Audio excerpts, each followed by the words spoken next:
That's Rod Stewart, and do you think I'm sexy? Now, I've got to be honest, I haven't got a clue what's going to happen in the next hour of the show, but I think it's going to be fun. We've got Beryl Saunders in with her sister Maureen Mitchell. I met these ladies about a year ago at the Bournemouth Air Show. They came to the BBC Radio Solent outside broadcast bus, got in the way, interfered with all the equipment, but were very, very nice to me.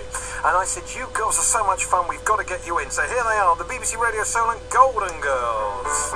Thank you for being a friend. Travel down the road, back again. Your heart is true. You're a pal and a confidant. And if you threw a party, invited everyone you knew, you would see the biggest gift would be from me, and the card attached would say, thank you for being a friend.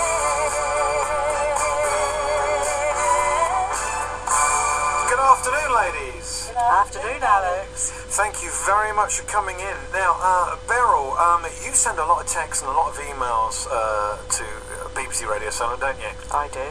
When did you discover BBC Radio Solent? My mum always listened to it. I first started texting into when it was Harry's game, sports, because I love Saints football, can't help it. Then it was then I went through a stage of somebody else, and then it was Maureen that said, Alex Dyke's in there, Alex Dyke's in there. And you know how much it was chucking it down with rain, and the sewage broke, didn't it, down Bournemouth. Oh, we're talking about the air show yeah, now. The air show. That was awful, wasn't it? That's when we met you, and we were a couple of drained rats, and we come in and told you a story about when I was 15 and Maureen was 17.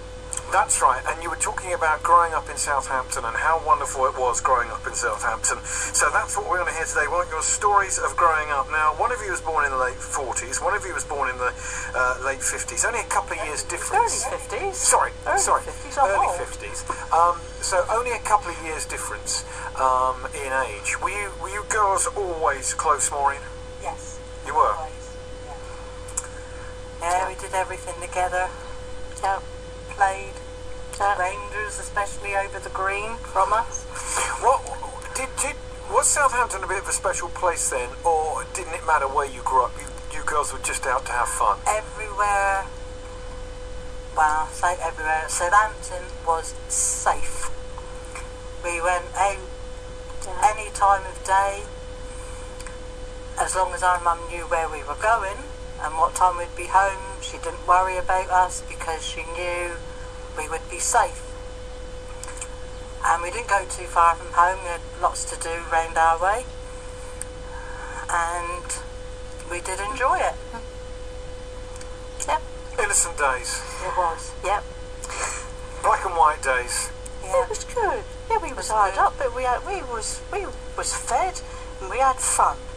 Well, that's what it's all about, isn't it? That's what gets you through life. Yeah, some good, innocent fun, Yeah. along with all the hard work and the toil and laughter. And you ladies laugh a lot, don't We you? do laugh a lot. I'll tell you what I just want to do. I just want to sort your microphone out, Maureen, because we're not picking you up very. You are actually talking into the right microphone. Right, and I have actually, for once, got the right microphone turned on, but we're not actually getting much out of that microphone at the moment. Right. Oh, look, here comes a friendly BBC producer.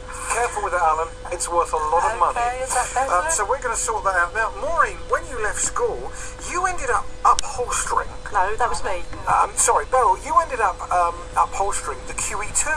I was an apprentice upholsteress at, it was John Thornycroft at the time, wasn't Vosper's. We did the QE2. We actually did Mickey Most, his house. I can't say his name. Mickey Most, the record producer. Yeah, we did his house as well. Really? All the carpets, curtains, brilliant. So first of all, let's just talk about the QE2. So this was a big order. Had you done a lot of cruise liners before? Any cruise liners before? I don't know what else, because I started there when I was 17. But that was the biggest one for me. And what kind of stuff were you up? Did you go to the boat and go to the ship and do the upholstery, or did the bits come to you? No, the men did that and cut the patterns out. We just did the sewing. But Mr. Peake did allow us to go to the launch, because it was launched in Boston. Of course it was, yeah. Yes, big it was. day for Southampton. So what kind of upholstery work were you doing? Were you doing embroidery on the headrest? No, were you doing no. sofas? It was, furniture, curtains, cushions, well, anything. And this would have been mid to late-ish 60s. That was 67. Yeah. So did you? And be honest with me. If I had gone to your house, would you have had some QE2 style carpets and curtains at your house? No, I'm too honest for that. Do you know a woman down the job centre once said, Beryl, you're too honest for your own good. No, I'm not suggesting that. No, I'm just saying. Yeah, and because that kind of thing used to happen, didn't No, it? you just didn't do it. Didn't do it. You didn't. No. We were brought up not to do that. My nan and granddad on my dad's side was deacon and deaconess of Solent Baptist Church. My nan on my mum's side was I lived with her for 6 months. She was the strictest of strictest brethren, and we were brought up. And my dad's mum, told me she died when she was 5. I was 5. And our mum sent us out to the back garden. It was the 11th of the 11th, so that would have been. I was 5, so if we come to do 3, 4, 5, 56, and she sent us that outside because the cannons always went off bang on 11 o'clock, and that's when our nan died. And before she died, I didn't care what heaven was like because I thought it was a lovely place. I just wanted to know I wanted her to come back and tell me what Jesus was like, because I couldn't believe just words in a book would make people leave home and go and follow him. So I thought there had to be something really special about him. I said, you come back and tell me what Jesus is like, won't you? And she goes, darling, I'll be having such a wonderful time, I won't want to come back. So she's the first person to hurt me. But then she said, but darling, because she made me feel happier as well. And she said, I promise you this, if you never ever tell a lie, you'll go to heaven when you die. And I swear to you, in all my 60 years, I have never told a lie. Oh, come on, everybody tells a lie. No, I haven't. Everybody tells a little white lie, just to sometimes just so you don't hurt people. No, If I'd have seen you in your pink pants yesterday, I would have said if I'd thought they looked good or not. And I did text him. Can you back her up on this one? I can back her up. And you're the same, you've never told a fib, you never told a lie. I'm not quite so religious as Beryl, but... And is that what it's down to? Told a few white lies, but nothing... No. Is that what it's down to, Nothing though? bad. Religion? I don't know, I'm just... No, because we I were hope brought I'm up a to nice be good. person. We were just brought up to be good. Yeah. I think And I'm that's just a what nice you person. did. then. See, there's this from And you respected your mum and dad. Yeah. That from was your a lot era. of it. The respect. From your era, there's this, and from before your era, there's this phrase God-fearing, good God-fearing people. But that to me sounds like people are scared of God. No. And if there is a God, God wouldn't want you to be scared. God would want you to rejoice in their name and their love. It wasn't that strict, really. It wasn't like that, but you did go to Sunday school and you went to church and you did that because that's what you did when you grew up. And you were good girls. But was Southampton? But the main thing from your childhood is respect. You respect your mum and dad, and... But was Southampton, was Britain a better place in the 1950s than it is now? Yes, Absolutely. definitely. Why? Safer. It was safer, you could go anywhere, do anything. Kids did what their parents said. And you could, if we went out to play, we just went across the green. You didn't talk to strangers, really. Told not to talk to strangers. And at school, your teacher would walk in like Alan did a minute ago. You And would automatically stand when up. I was 6 years old, we went to the sandbanks, and I went into the water, and as you're in the water you sort of get away from your parents. I don't know how it happens, but you just do. Well, you move a slight away. current can take you. And I came out, and of course I couldn't find my mum and dad, they were gone, and a man got hold of my hand and took me to the first aid hut. And my mum saw someone, and she said, I've just seen your daughter going off with a man up the beach. But he took me to the first aid tent to be safe till my mum and dad got there. But that would happen now, in most cases, wouldn't In it? most cases. That would happen now. Yeah, it would happen. Is the world a more dangerous place now, or is our perception of the world being more dangerous the real truth here? Because the media are over everything, and they wouldn't have been in the 1950s when you were young girls. That's You wouldn't right, have known about They it. overemphasise a lot, mate. They do. So is the world as bad as maybe your generation or my generation or other generations think it is? Well, when I was 15, 16, I used to go to the top rank, which was about 3 miles away from my home, and I used to walk home from there when it finished at 10:30 on my own. So I wouldn't know. No, that's true, and people wouldn't know, would See, they? I wouldn't know.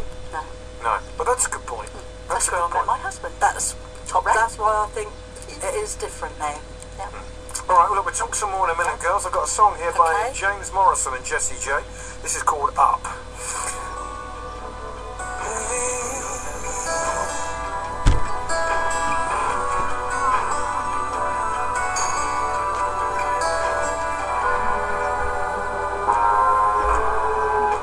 How can I find you when you're always hiding from yourself?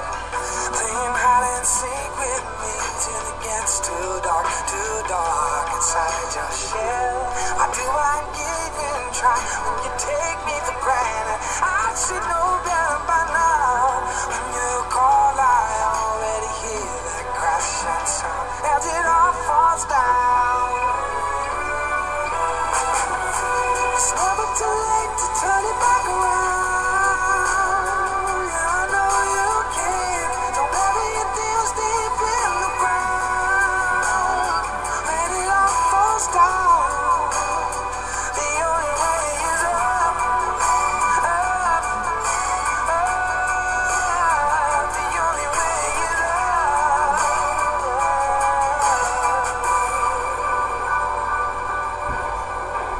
I watch your spirit break as it shatters into a million pieces. Just like glass, I see right through you in your parade of excuses. Feels like Groundhog Day, saying the same things over and over. Then start looking right and I hear that crashing sound as it all falls down. It's never too late to turn it back around. I know you can. Don't bury your demons deep in the ground. When it all falls down, the only way is up, up, up. The only way is up.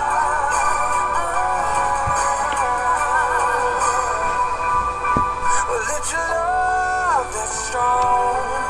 It's the only thing that keeps me holding on. It's your heart, sweet, but it's not too weak to bring you back to me.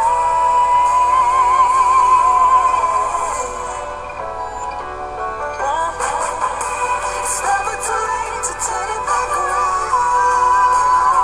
Yeah, I know you can. Don't bury your demons deep in the ground. When it all falls down, when it all falls down, it's never too late to turn it back around. When it all falls down, the only way is up. The only way is up. The only way is up.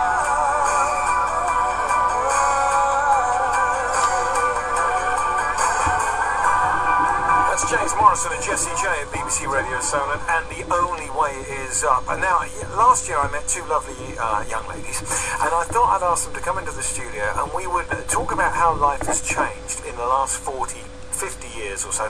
You girls don't sound old enough. You don't look old enough to be able to talk about the last 50 years. Thank you, Alex. But you know what I mean, and how things have changed. So we talked a little bit about Southampton.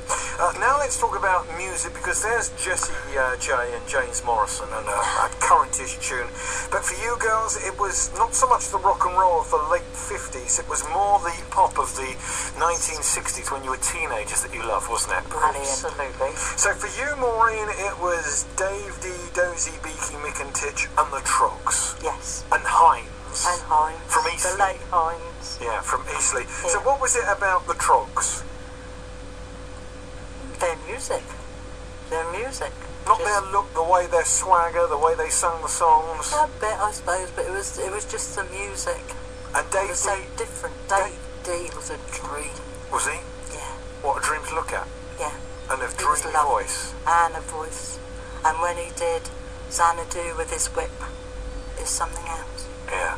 And then what about Hines from Eastleigh, local rocker? And was he really your date for a few months? I went out with him for 10 months, and then he went to Germany with the tornadoes, and he asked me to go with him, and I didn't.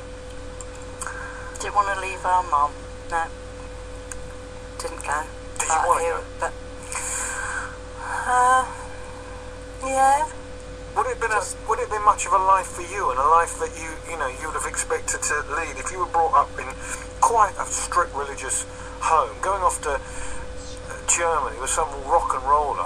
Your parents would have been furious. No, it was me that was the religious one. It wasn't Yeah, Maureen. not Maureen, but I know, but she's brought up in a religious home, yeah, I know. and you as her sister. yeah. What did you think about it, Beryl? Did Maureen come to you for advice, or? No. I just made my mind up that I wasn't going. So you look regretful, Maureen. No, not really. I did enjoy I did carry on listening to him and the music, and I did have a brilliant time in the 60s. Hines stayed in Eastleigh most of his life. He did. Did you see him in later years? A couple of times, and I went to the big memorial thing they did for him up at Ford's after he died. Did go to that. And what did you think? Did you get to know Hines well, Beryl? No, not really. No. Were you impressed when? Because he wouldn't have been famous before he went to Germany. No, he wasn't. At the time I was in the Red Cross, so straight from school, I stayed at school till it must have been 6 or 7 in the evening, doing my exams for that. So He had his big mop of blonde hair then. Yeah, he was a bit different, wasn't he, for those days when most people looked the same. He was different kind of music. It was him and Jet Harris who had the... See, that's another lovely bloke. Yeah. See, Yeah. we've lost him. Loads Yeah, of them. shame. Loads of the lovely ones. Of course, I'm Dave getting D. older, and Dave D, what a bloke he was. And what's his name?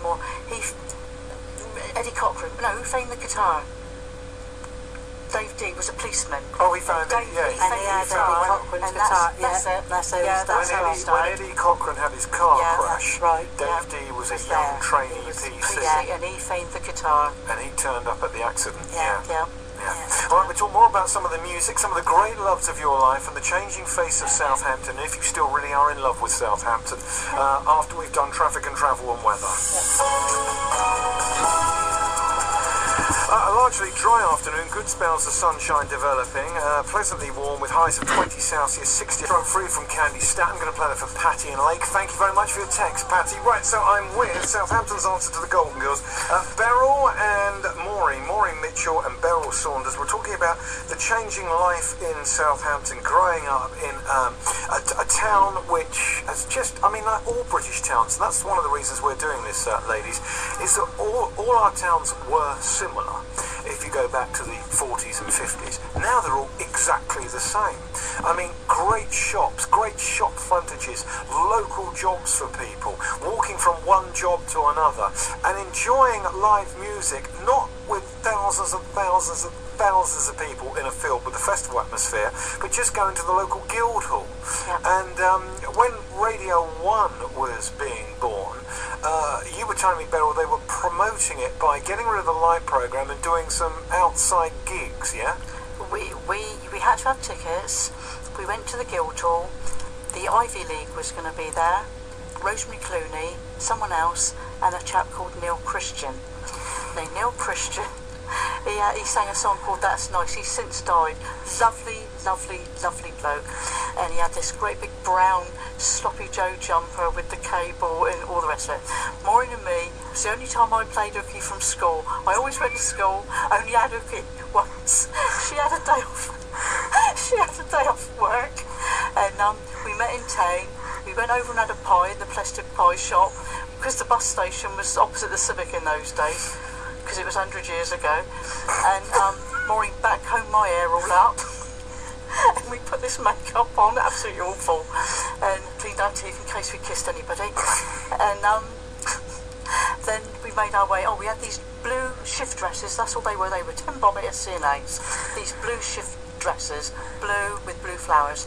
Anyway, cut a long story short, of course Ivy League did what they did. I Can't Sleep at Night, Tossing and Turning, and Neil Christian did this song. Can't remember what Rosemary Clooney did.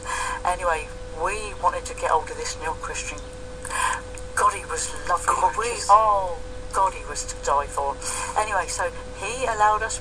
We both had a peck on our cheek, and Maureen got hold of him one side, and I got hold of him the other, and we come down the steps. And there's all these screaming girls outside, and anyway, they was asking him for his autograph, asking us for our autographs, and we signed them. And until all these kids went away, and Neil got in his car to go, taxi thing, to go away, and our Maureen and me walked round to the right hand side and got on the number 5 bus and went home, and we was wetting ourselves because of all these kids asking us for our autograph. How did it feel to be famous for 5 Oh, it minutes? was great. Brilliant. Brilliant. That was Felt as like naughty being- as we were. We weren't naughty. Yeah, it was a brilliant time. What harm was it that? was just a fantastic. And another time when I went to see Dave D at the Guildhall, and my friend, 2 years younger than me, was still at school, and I got her out of school as well, naughty girl, and I wasn't allowed to see it because her mum was quite against it. And when we got back, I got told off, and I wasn't able to see my friend for 4 weeks because I took her out of school. But we had such a brilliant time seeing Dave D. It was great. So you got someone to skive from school to go to an afternoon tea time performance of Dave D, at the Dozy, Guildhall. Beaky, Mick and Titch. Yeah. Gosh. Because we just loved them then. We It's weren't great. naughty. We weren't naughty kids. Well, we still love the name. We go on our Yesterday Once More it's weekends, lovely. March and November, and they're there singing still, without Dave D, of course, God rest his soul, and lots of singers, searchers, Dave Berry, PJ Proby, just different ones there. Now you girls said to me, Alex, we are going to dance and you're going to love it. You play some Dave D and we're going to love it. I said, ladies, if we do that, it won't mean anything to anyone at home because this is the radio. And Maureen said, I It don't will care, to Alex. my children because it's been passed down to them. But what we're going to do is, with your permission, we're going to video it and put it on YouTube. Oh, gosh. Is that okay? Yep. Do you want Fine. Yeah. We're going to get Laura to come in and video this.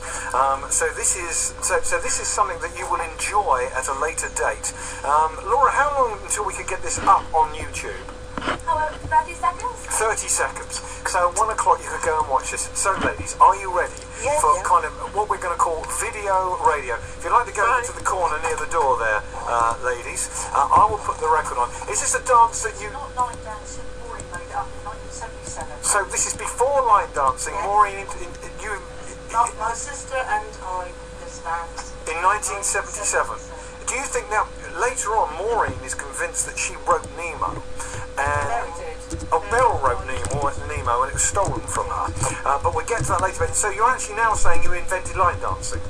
No, I didn't invent line dancing. I invented All right. this dance. Well, let's watch it then. Here we go. Dave D, Dozy, Beaky, Mick and Titch, Maureen and Beryl.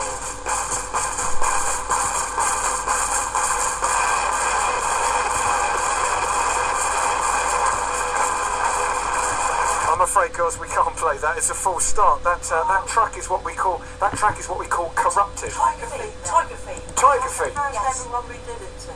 Right, okay. We'll try and get you tiger feet. But sit back down, girls. We'll do it in a moment. Bit of a full start there. We will get this. It's been one of those shows today. Anything that could go wrong has gone wrong today. Do you know what, ladies? I started off in my usual studio, which is next door.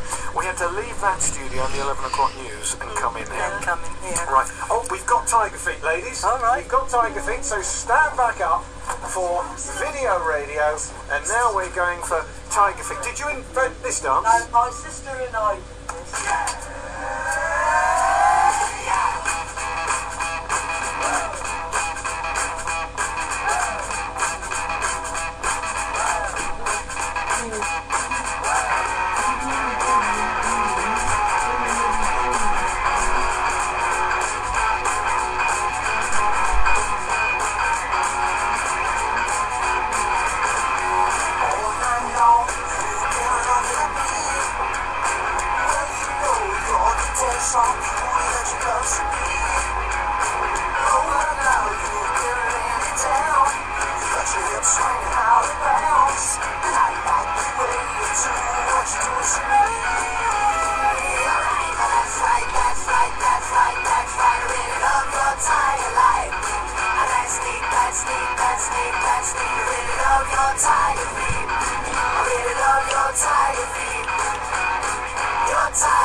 Tiger feet. Well done, ladies. Congratulations. Not bad for a 62-year-old. Oh, dear.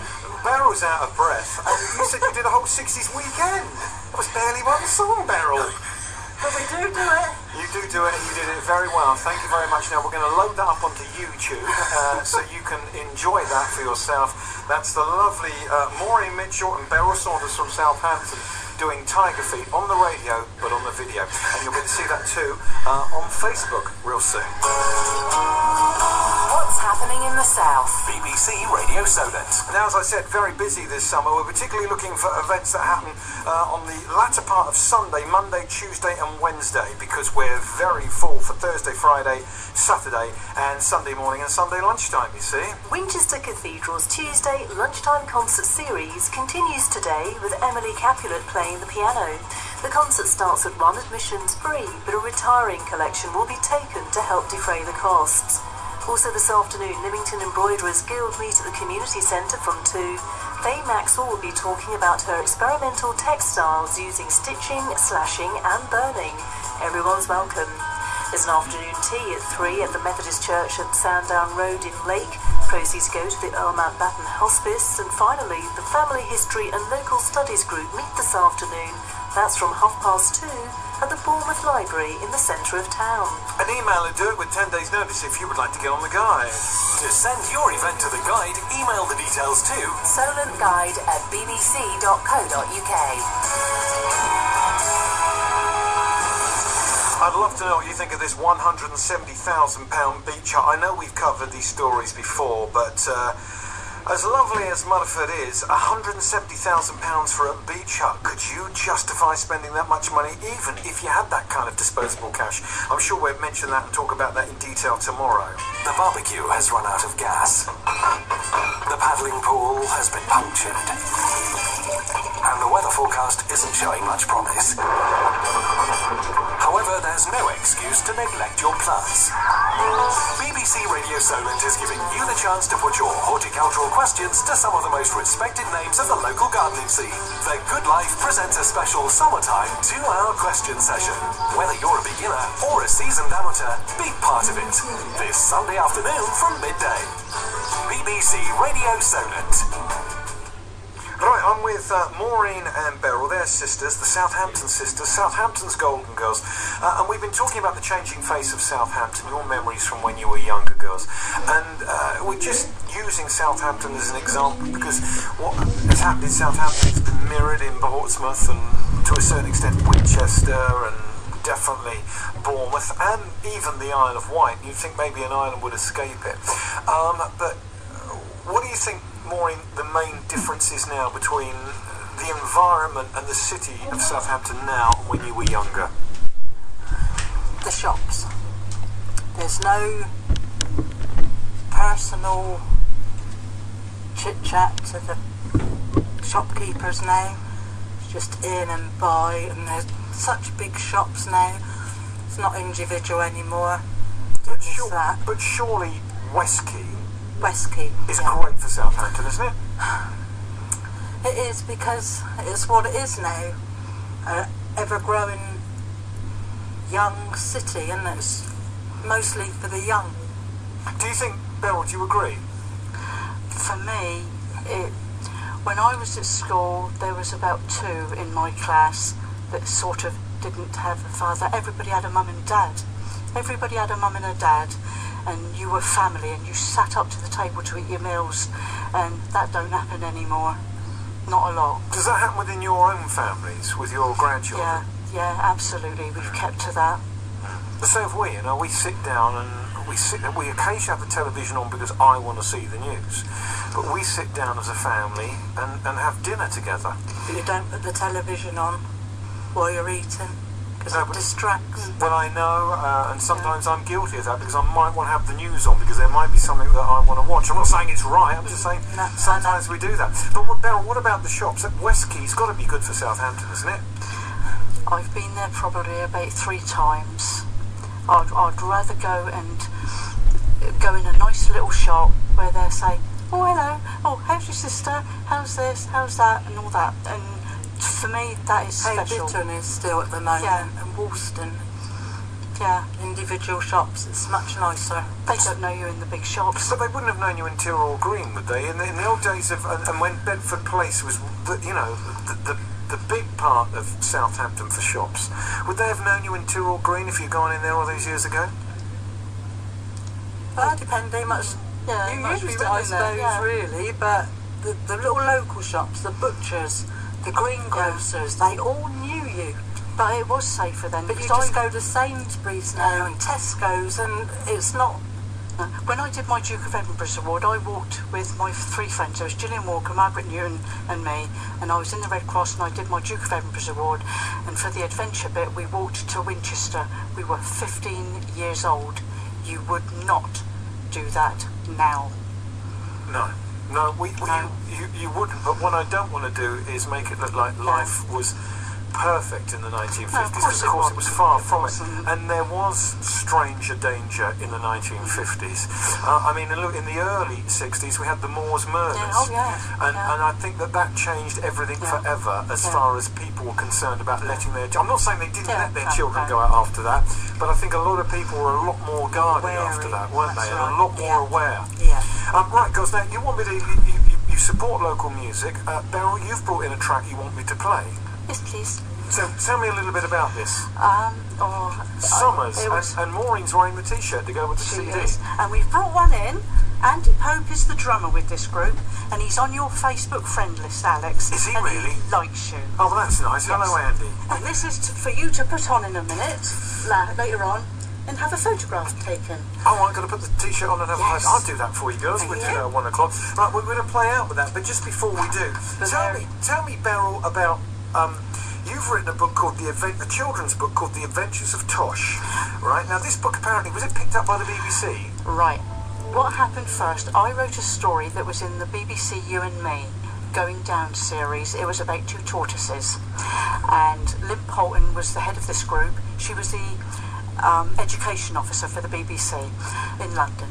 And it was on there, and did that, and my husband went ballistic because I got paid 150 quid for this 2-minute story. He went berserk. Why did he go berserk? Because his wages at the time was 14 quid. He was a landscape gardener and he got 14 quid. And he was the breadwinner. Oh, I see. That's what he said. I'm the breadwinner in this house. Anyway, so you put his nose out. Anyway, so while he was away, he changed his job and he went to be a long-distance lorry driver. So when he was away, I wrote this story, and our mum reckoned it was good. And of course, we don't swear. If a baby toileted his nappy, we'd say it's gone to tush. And because he said, you've made a load of money just by writing a load of tush. No, the rude word, the other word. But that's what I said. So I thought, what can I call my book? And I couldn't put tush, so I thought, right, I shall say The Adventures of Tosh. And I sent it to 5. I didn't know you had to send the first half a page of a story for copyright reasons. And I sent the whole damn book. I sent it to 5 publishers in England. Didn't get any joy with it, except they wrote on the manuscript numbers and words, and then I paid £5, and in those days that was a heck of a lot of money, because it was the money to go over to America and for them to post it back to me. And I swear to you, I can't tell lies, and I won't. I sent it to Walt Disney and had a letter back to say it was too far-fetched. Have you still got the letter? No, he tore it up.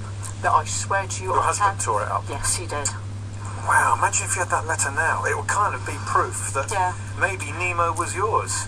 Charles Ackwood said I wouldn't have the money to sue Walt Disney. My solicitor. I did go to a solicitor. Well, and our other sister, Marilyn, drew the pictures for the book. Wow, they're very nice pictures. Very nice pictures. Look, thank you very, very much for coming in, girls. It's been lovely to spend some time with you. Thank you for dancing for us. Thank you for asking. We'll get that up. Keep listening to BBC Radio. So let's play this. So the group are called Summers. Yes. Right, let's play this track for you then. Push the good girls out, let the bad girls in.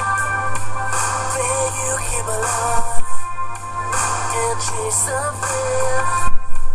Girl, there ain't no doubt you are my everything.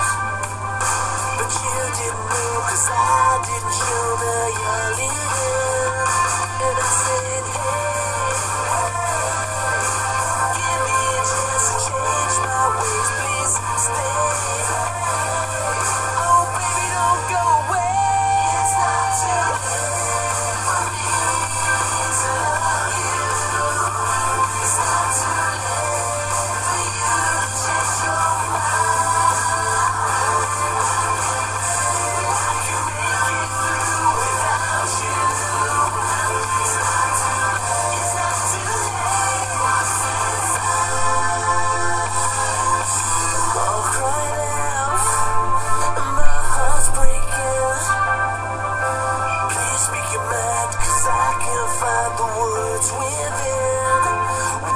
Won't you scream and shout? The silence is deafening. Tell me you hate me, and if you baby say something, you can say hey. I'll give you a chance to change your ways. I'll stay. Oh baby, won't go away. It's not too late for me to love you. It's not too late for you to change your mind. I can make it through without you. It's not too late. It's not too late.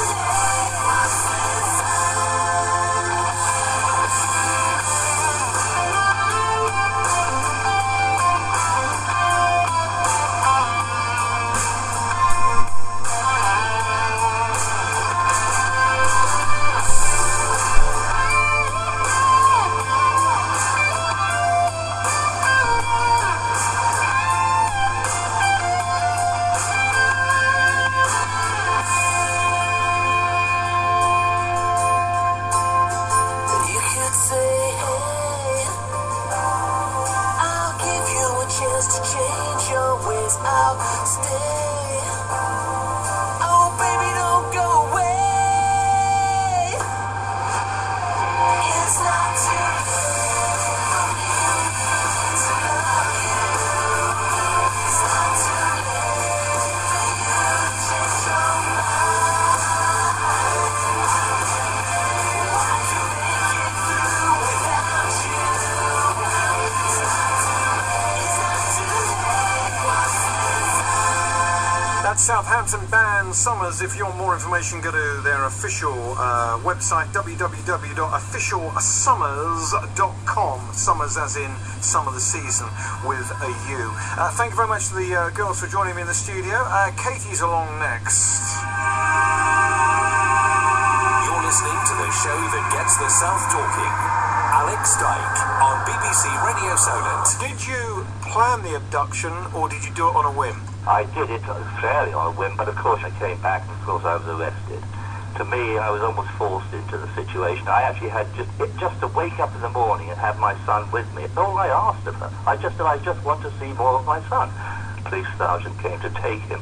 He was hanging onto my neck saying, "Daddy, Daddy," and he didn't want to go. I cannot regret it, unfortunately. In the end, I didn't see him for 9.5 years after that. I had no option, I felt. He became my life in the end, and he had to. And it's almost as though that's the only way I was going to win. I could understand how so many other fathers just gave up, and they never saw their children again. Plenty more to talk about tomorrow. But next, after the 1 o'clock news, extended lunchtime news, Katie